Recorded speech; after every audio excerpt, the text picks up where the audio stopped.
Restons dans le domaine artistique avec un projet auquel Yvan Mercier pourrait vite adhérer. Le maquettiste Laurent Quilloux, qui s'est notamment illustré avec les maquettes des bateaux du Vendée Globe sous la bannière Les Maquettes de Lolo, désire rassembler en un lieu ouvert toute l'année des artistes divers et variés de la région.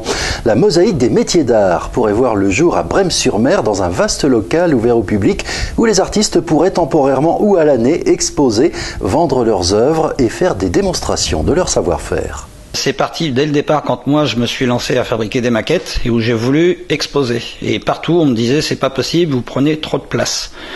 Et là avec ma femme on a une idée en se disant mais tiens pourquoi ne pas créer un centre pour pouvoir déjà exposer pour moi, et ensuite l'idée nous est venue de pouvoir réunir plusieurs artistes, si possible de la région, pour pouvoir promouvoir leur travail et leur côté artistique. Alors, un lieu déjà est en projet, Brême-sur-Mer. Voilà, tout à fait. Là, nous venons de trouver des locaux où il y a une surface assez conséquente pour pouvoir accueillir au minimum une dizaine d'artistes où on leur propose de pouvoir travailler, exposer et vendre à l'année ouvert au public. On va pouvoir voir les artistes travailler aussi, et ça c'est intéressant. Voilà, c'est ça, c'est le but du jeu, c'est de montrer au public comment les artistes travaillent. Parce que c'est bien beau de voir, mais nous, enfin moi j'aime bien voir comment les gens travaillent. Et, ça donne plus de qualité au travail. Enfin c'est ce que je pense. Alors l'idée est venue bien sûr puisque Laurent, toi tu as les maquettes de Lolo que l'on connaît bien sur TV3P et Télé Vent d'Ouest. Tu étais présent sur le Vendée Globe, ça s'est bien passé. Oui, tout à fait, très très très bien. Oui. J'ai réussi à obtenir quand même une place sur le village du Vendée Globe et là franchement oui, ça a été magnifique. Tous les gens qui sont venus ont vraiment adoré le travail que je faisais. Que ce soit aussi bien le simple public comme on dit ou même jusqu'aux skippers qui ont aussi ramené les sponsors pour leur montrer le travail que je faisais. Voilà, avec tous ces bateaux réalisés avec du carton de calendrier, et ça c'est vraiment original. Et oui, toujours mon fameux calendrier et mes pièces de récupération, exactement. Et c'est ce qui les surprend un peu, c'est qu'au résultat final, on s'aperçoit pas que c'est de la récup et du calendrier.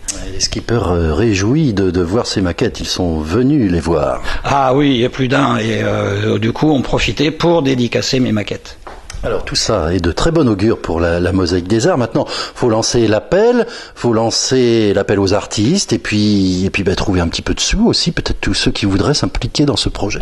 Voilà, tout à fait. C'est pour ça que du coup, nous avons réalisé une association qui s'appelle la Mosaïque des métiers d'art, où on a prévu tout un dossier pour présenter aux artistes, à nos futurs adhérents, comment on a l'intention de diriger cette histoire. Et ce sera une histoire, comme tu dis, qui se déroulera tout au long de l'année.